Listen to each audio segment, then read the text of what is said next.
Good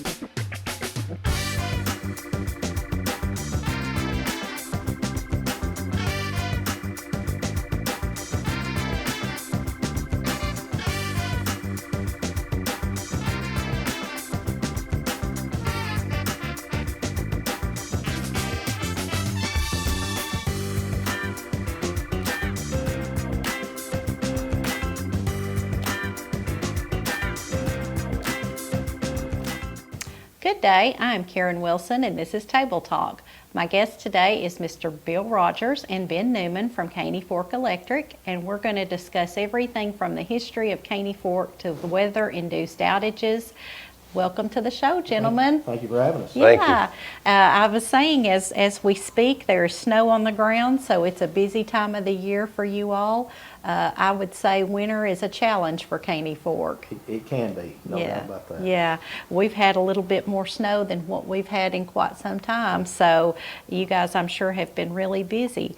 Bill, tell me a little bit, you were saying you've been at Caney Fork for 37 years. You're looking forward to retirement soon. Yes, I am. Tell me a little bit about your tenure at Caney Fork. Okay, I started in May of 1985, right out of college, and Joe Hamby Sr. was gracious enough to give me an opportunity for a position there. I moved here from Clarksville, Tennessee, and fell into this. My father's electrical contractor, so electrical work has been in my blood all my life, and so this kind of was a good fit for me. And I moved down here, made a lot of good friends, enjoyed the work I did, and just made a career out of this in a home. And a hometown. Yeah. Yes, you adopted a hometown. Yes. Ben, you're a local boy, but you're kind of new to the electrical business. Tell us about that. Well, I graduated from UT in finance, practiced law for 12 years. I started representing utilities and got really interested in that. Started representing Caney Fork about 3 years ago, and then when Bill decided he was going to retire and put a date on it, I got interested in applying for that. So I did, and the board was gracious enough to hire me to replace Bill. So I've been training there since June, and I've really enjoyed it. I've learned a lot. I have a little bit of electricity in my background too. My grandfather, Edley Newman, was one of the first managers at Caney Fork. Wow. And he was there for almost 30 years. Okay, so yeah, you do have it in your blood, and we have, here at Ben Lomond had managers from all walks of life, from the business side to the side of actually boots on the ground, climbing poles and things like that, and it's all necessary, and it all comes together, I think, regardless of what your background is. So let's talk about Caney Fork in the area. How did it get started here? Well, Caney Fork began somewhere around 1940 when a lot of the local folks decided it was time to bring electricity to the rural areas. And of course, under the New Deal and FDR, the Rural Electrification Administration was developed under the USDA, which made low interest funds available to do that. And a lot of the local folks got together and decided to make the co-op and bring electricity to the rural areas around it. What a lot of people really don't know is that early on, before that, McMinnville Electric System actually broadened out into some of those areas and provided service before Caney Fork came along. Okay, that was a busy time, lots of going on. I know that's about when we got our start too. I'm sure Caney Fork came a little bit before us, but still the Rural Electrification Act. Our first lines were energized in 1942. Yeah, I think we were 56, 52s when we got our first, I guess, legal thing saying we could form a cooperative. So that was a busy time for everybody. Let's talk about, you talked about being here 37 years. How has the business changed over 37 years? Well, while, poles and wires haven't changed much, the way we do business and how we go about that and the technology has changed a lot. I spent the early part of my career there mainly analyzing the system. We were going through a lot of growth at that time, and so we were having deficiencies in the system, and we were trying to find solutions for those deficiencies. We've made a lot of improvements in our infrastructure for reliability, and so I spent the early part of my career doing a lot of that. So just trying to provide better service to all our members. And you start having outages, well, you start finding weak points in the system, so you have to bolster those to make that better. And so I've had the honor of being a part of a lot of infrastructure changes in Caney Fork, and very, very proud of all that. I guess with the growth, I mean, like most small rural towns, we are seeing a lot of growth. Does that change the way the infrastructure has to be? It's very cyclical, and at first, when I started, it was the late '80s while we were having some growth. It wasn't tremendous. We had roughly 20,000 members when I first started, and we're pushing 34,000 now. So that's kind of been the growth over my career. We had a big boom in the late '90s where we were tying on around 1,100 customers a year, and then that subsided to where then in the mid 2000s we were doing about 350, and now we're back to double that. We're up around 700 again. So it's very cyclical, and then depends on what's going on with the economy. So, yeah, just the years you mentioned, you can kind of trace that back to the economy and what's going on there, whether people are building or moving away, seeking jobs and things like that. So Ben, there's, like you said, a little bit of a learning curve, but you've been there for several months now, going on almost a year. Yeah. So what are you most excited about? Well, I'm excited about working with the employees. We have a great staff. Actually, when I started riding around with the linemen, and then also meeting with a lot of the different employees there and have them teach me what they do, so I can learn firsthand from them what their roles are. And through that, I've learned some of what their challenges are, and so I think I'm looking forward to helping to address those challenges and just keep moving forward with the progress that Caney Fork's made over time. But I think the challenges of running an electric company are different from what I've done before, but similar with my experiences with the city and helping with the challenges there too. Yeah, so your time as the mayor, you kind of, there's parts of the city where there's utility-like functions that go with that, so you definitely got some experience there. I was on the McMinnville Electric board for a couple of years, and then my dad's represented McMinnville Electric for many years, and so I've helped with a lot of that work too. Yeah. Well, we talked about the weather, the winter weather's here, and what I really a big part of what I wanted to talk to you about is customer support. When we have significant outages due to weather or other circumstances, tell us what is your customer support plan? How does that work? Because it overwhelms me to think of the number of customers you all have. We refer to it not so much as while it is customer support, but when we have large-scale outages, we enact what we refer to as our emergency restoration plan. Okay. It's a written plan that we have where it assigns duties to each group of employees, and we've all been doing this for a long time now, so it's kind of old hat, and even we're required by the rural utility, what used to be REA, now RUS, that if we haven't had that out and exercising while we're required to do a tabletop exercise. Well, we haven't had to do too many tabletop exercises because we get to do the real thing fairly often. You look back, we had, tornadoes about a year and a half ago. 2015, we had 2 ice storms in 1 week. And then here just, recently we had the snow event on January the 3rd. So, our folks know what to do, and when the phones start ringing, everybody just goes to their position and does their duty without really having to be told what to do. So it's pretty nice to have all that in a form that everybody just reacts to. Yeah, and that's what it takes, I guess, whether the emergency is weather related or something else. You've got people ready to just step in, and they may be in accounting normally, or they may be doing something else, I guess, but it's kind of all hands on deck. Yeah, that's a great way to put it. It's all hands on deck. All the front office folks are call takers, and then the calls outage get reported to operations, where we filter those. We try to determine what devices we have out. You can tell within a few calls pretty much whether this is a big thing or maybe just a lot of scattered things. And so we start grouping those by the areas to determine which devices we have out, and then our Director of Operations, Danny Sutton, he gets all the crews dispatched, and of course we have an order in which we do this. We start with where can we do the work to get the most amount of folks on. And it doesn't do any good to put a service line up to the house if the substation upstream from it is out.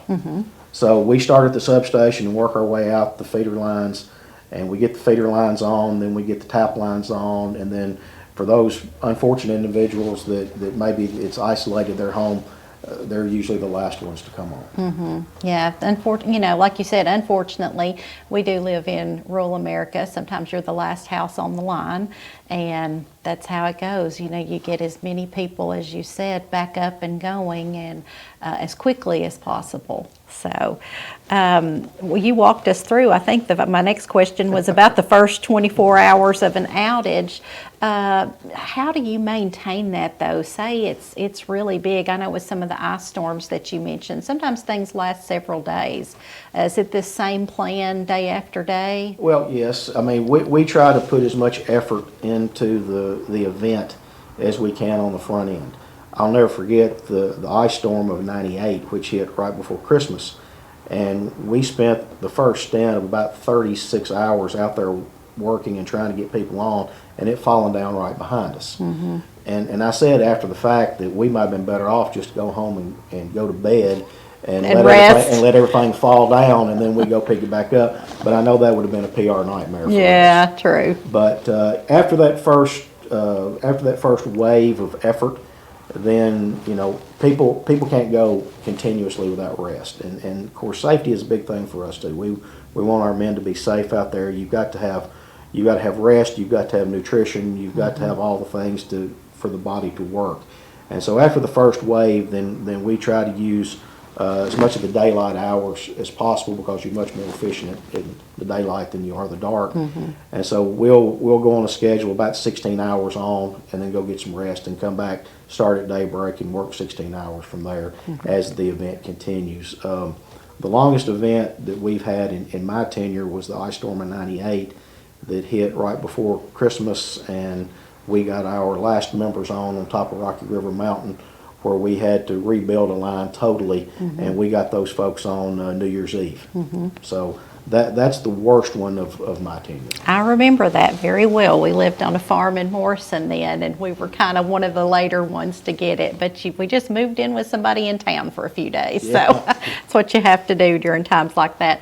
Ben, I guess the snowstorm last week that we had, was that your first time as far as seeing this emergency plan in action? It was the first large event that I'd gone through.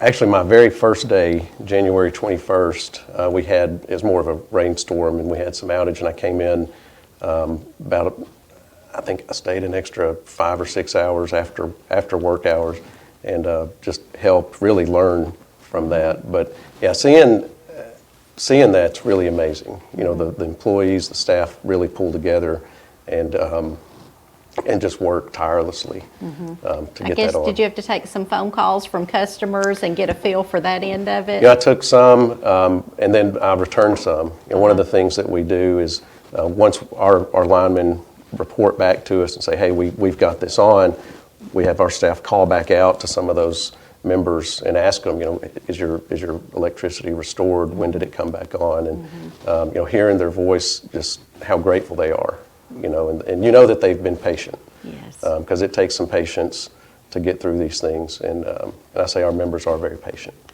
I will say we had a little bit of an outage and had, I guess, no power, and it was a little cold outside for about, 8 hours or so. Nothing makes you appreciate your electricity like going without it. Man, you think, just that warmth kicking in feels so nice, or in the summertime, the AC coming on. That's a great feeling. Let's talk about how customers report outages. Sometimes it's kind of confusing. You think, well, if there's something major going on, like say we've had some bad weather come in, how do we report that, or do we even need to? Oh yes, you definitely need to. Case in point, I had a friend of mine one night that was out of power, and he just figured somebody else would call. It was only he and his neighbor. Oh, And so they okay. stayed out all night long because they didn't report it. Uh-huh. So yes, if your power's out, please call us, because we need to know that. The thing that I want our members to understand is when we have large scale outages and we have thousands of people calling in at one time, please be patient, because we're going to get to the calls. And I will give a shout out to Ben Lohman here. You know, in the last several years, we've established a partnership with Ben Lohman where your call center takes a lot of our overflow calls. Mm-hmm. And so we do our best to answer as many of the calls we can ourselves. But after hours and even during the day, we use the call center, and then they let us know who is called in, and if there's anything important we need to know, if there's down lines reported or trees on lines or anything like that. So primarily the phone is still the best way to report that outage. Mm-hmm. and we encourage our members to call in when those things occur. Mm-hmm. And for people to find those numbers, it's online at our website, caneyforkec.com. Hover over the About Us tab and you can go down to the contact info, and for each county you're in, it'll have the number to call for the outages. Mm-hmm. I know sometimes at Ben Lomond we get people that report outages over social media and things like that, but it, you know, and we all, I know you probably do too, check that as much as you can, but it's always best to call in and hear that person on the line. And what a relief when somebody does answer the phone and say, hey, we got you, we're out there working really hard to get you back on again. Yeah, I've sat there during this most recent one, January 3rd, and I was looking through, just trying to see on our Facebook page, looking to see those comments, but we can't, there's so much. Yes. Can't get the good information from that. And the best information is the location of the member's address, when the electricity went out, and a callback number that somebody can call back, because it may take hours to call back. Mm-hmm. So somebody that can take that call that's there, that knows if the electricity is back on or not, that mm-hmm. helps us confirm. Okay. Well, and with talking about customer support, calling back and checking back with the customer again is such a, I guess, a great bonus customer support move because they may not know that they're back on. You know, they may have left the home or something like that. And then and occasionally something may happen at their house. They may have tripped a main breaker or something mm-hmm. they may not know about. And, you know, as Ben says, we do our best to try to call as many back as we can. And sometimes if we don't get in touch with those folks, that we can use our automated metering system to reach out and hit those meters to make sure that they're back on. Mm-hmm. But what we want to know is make sure that they are on, and hear them say, yes, I'm restored and mm-hmm. I'm good. Yeah. So. And we're not able to call everybody back, but right. we try to call a lot back. Yeah. Well, it's just, that brings me to, you know, the size of your territory. And I know you all provide all the support in Warren County, but Caney Fork is actually in Smithville and all over the place. We have the biggest pocket of our membership is in the 4-county area of Warren, DeKalb, White, and Van Buren. Mm-hmm. And then we also have some members in Coffee, Cannon, Grundy, and Putnam counties as well. Of course, you know, we do have 3 municipal electric systems inside our service territory, mm-hmm. being McMinnville Electric, Smithville Electric, and Sparta Electric.